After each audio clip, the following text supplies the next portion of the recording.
राघवपुर गांव समुद्र के किनारे बसा हुआ था। गांव की हवा में मिट्टी, समंदर और गाय भैंसों की महक घुली मिली थी। हर सुबह लोग चौपाल में इकट्ठा होते थे और जिंदगी आसान होकर भी खूबसूरत लगती थी। यही वो गांव था जहां धीरज गांव का सबसे पढ़ा लिखा नौजवान लोगों की उम्मीद बन चुका था। पूजा उसकी सबसे करीबी दोस्त थी और दोनों अक्सर चौपाल में गांव वालों की मुश्किलें सुनते थे। उस दिन चौपाल पहले से ज्यादा खामोश था। लोग आने वाले बदलावों को लेकर परेशान थे। धीरज और पूजा वहीं बात कर रहे थे। तभी गांव का सरपंच धीरे धीरे चलते हुए चौपाल में आ पहुंचा। धीरज, सरकार की तरफ से मेरी तरफ एक बड़ा प्रस्ताव आया है। हमारा गांव समंदर के किनारे है, बहुत ही सुंदर। सरकार यहाँ एक शानदार कॉलोनी खोलना चाहती है। तो फिर हम गांव के लोग कहाँ रहेंगे सरपंच जी? पूजा की आवाज में डर नहीं बल्कि अपने गांव के लिए फिक्र थी। सरकार तुम सब के लिए अच्छे और पक्के मकान बनवाएगी। बस तुम सबको इस कागजों पर दस्तखत करने पड़ेंगे। सरपंच ने एक फाइल आगे बढ़ा दी। तुम गांव के सबसे पढ़े लिखे नौजवान हो, इन कागजों को तुम पढ़ लो। नहीं सरपंच जी, मुझे आप पर पूरा यकीन है। बस इतना कहता हूँ, अगर गांव में किसी का घर टूटे तो सरकार उसे नया घर दिलवाए और जो भी यहाँ बनवाना है बनवाए, जिससे गांव वालों को रोजगार भी मिले। धीरज की बातों में मासूमियत भी थी और यकीन भी। बहुत अच्छा, अब तुम सारे गांव को जागृत करो। हमारा गांव अब पिछड़ा नहीं रहेगा। और उसी यकीन के साथ धीरज गांव में निकल पड़ा। पूजा उसके साथ थी। दोनों घर घर जाने लगे और गांव वाले भी धीरज की बात मानकर कागजों पर अंगूठा लगा रहे थे। कुछ घंटों बाद धीरज और पूजा सारी फाइलें लेकर सरपंच के पास पहुँचे।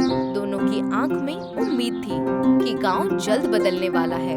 तुमने बहुत बड़ा काम किया है धीरज। जैसे ही धीरज और पूजा वहाँ गए, सरपंच की मुस्कान धीरे धीरे मक्कारी में तब्दील हो गई। बेवकूफ कहीं का, एक बार कागज पढ़ लेता तो पता चल जाता कि ये कोई सरकारी योजना नहीं है। ये सारी जमीन मैंने एक बड़े बिल्डर को बेच दी है। अब यहाँ एक इंडस्ट्रियल एरिया बनेगा। गाय, भैंस, गोबर सब खत्म।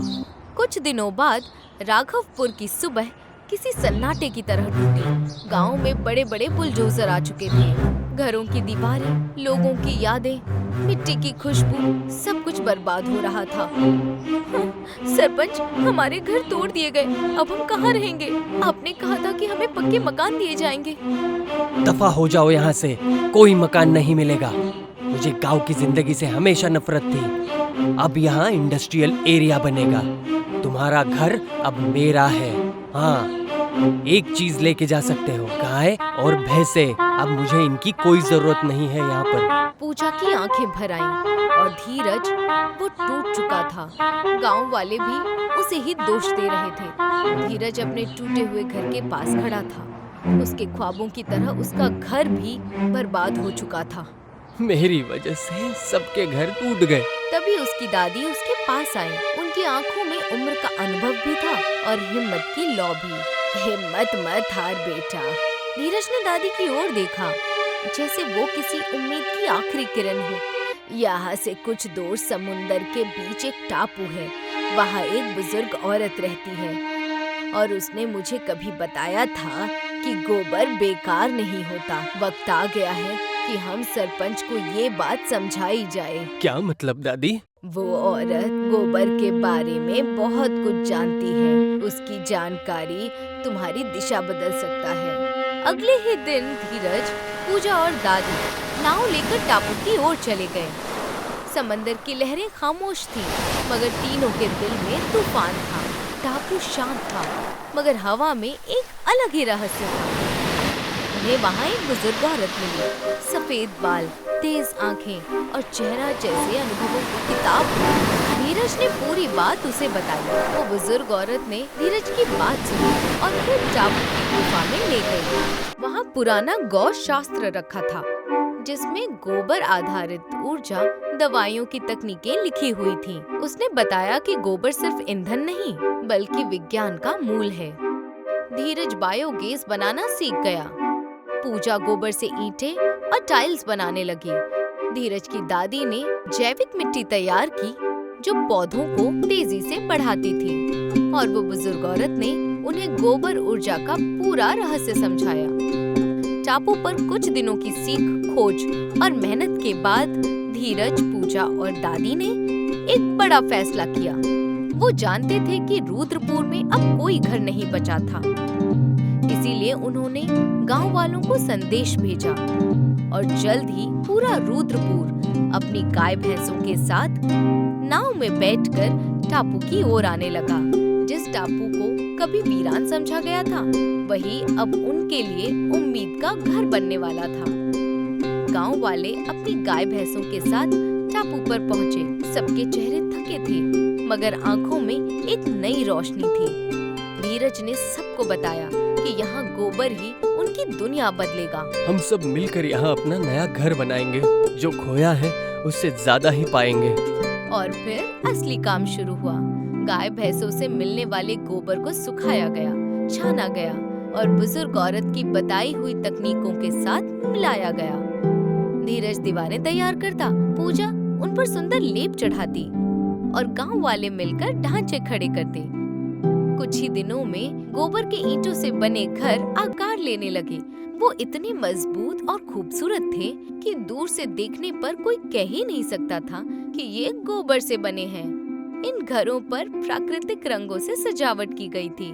छतें चमकती थीं, दीवारों से ठंडक उतरती थी और अंदर खुशी की खुशबू आती थी। मुझे यकीन नहीं हो रहा, हम सबने मिलकर पूरा का पूरा गोबर का गांव खड़ा कर दिया है। और अब हमें हमारे घरों से कोई निकाल भी नहीं सकता। ये सब दादी की दुआएं हैं। दादी हंसने लगी। उनकी हंसी में गर्व था और अनुभव की मिठास। बेटा, गोबर में मिट्टी को जीवन देने की ताकत होती है। गाय का आशीर्वाद कभी जाया नहीं जाता। जिसे लोग कचरा समझे, वही असल में धरती का खजाना है। और याद रखना, गोबर घर नहीं, किस्मत भी बना देता है। धीरज ने गोबर से कुदरती बीज तैयार किए। पूजा और गांव वालों ने खेत जोतना शुरू किया। जैविक मिट्टी ने चमत्कार दिखाया। हरे भरे पौधे तेजी से उगने लगे। जल्द ही पूरे टापू पर एक जीवंत, उजला और खुशहाल गांव खड़ा हो गया। लोगों ने इसे एक ही नाम दिया, गोबरपुर टापू का गांव।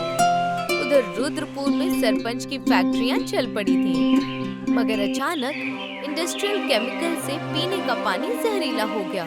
बिजली की लाइनें बार-बार गिरने लगी, फसलें सूखने लगी और खेतों में बदबू फैल गई। सबसे बड़ा खतरा तब फूटा जब एक बड़ी फैक्ट्री में गैस लीक होने लगा। पूरा क्षेत्र, पूरा इलाका बंद होने की कगार पर पहुंच गया। सरपंच के पास कोई जवाब नहीं था। इस गैस के लीकेज को रोकने का सिर्फ एक ही तरीका है। एक ऐसी जैविक मिट्टी चाहिए जो जहरीले केमिकल को नाकाम कर दे। सरपंच के पैर कांपने लगे। उसे अचानक याद आया कि ऐसी मिट्टी सिर्फ एक जगह थी, टापू पर, जहां धीरज ने गोबर से चमत्कारिक मिश्रण तैयार किया था। मजबूरी और शर्म से भरा सरपंच गोबरपुर पहुंचा।